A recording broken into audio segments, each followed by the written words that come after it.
I think the key to remember is that it's not just, how to talk to them, but the fact that you are talking to them about race and about racism. The experts were really clear. It's not just about parents, it's about any adult that's in that child's life.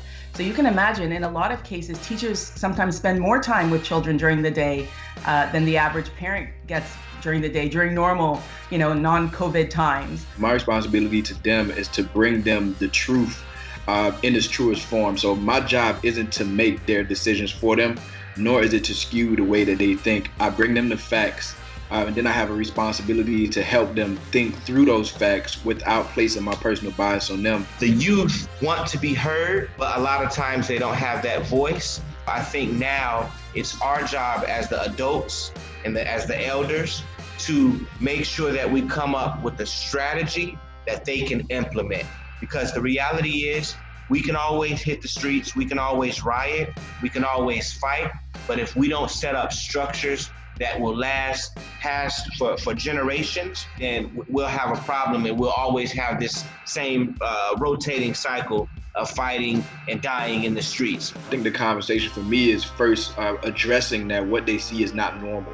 Because they see so much of it, they start to think, well, hey, I'm desensitized, it doesn't matter if a black person is killed. It's basically just reminding them that these things are normal, and then encouraging them to feel. And when I say encouraging them to feel, like, I want them to sit in their emotions. I want them to be able to say, well, man, this hurts. I want them to be able to say this is wrong, because that feeling of wrongness is ultimately what's gonna get these students to say, you know what, I need to step up and do something. It doesn't have to be front line. It can be back line. It can be midline.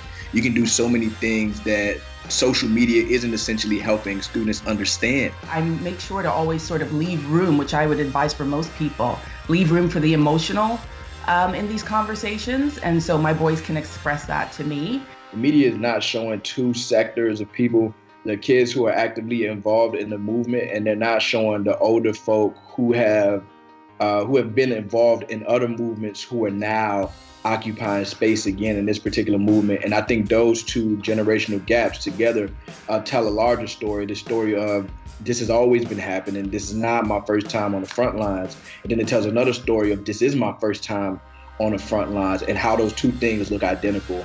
Because the media is making this a right now issue, but this isn't a right now issue. This is the issue that's been taking place forever.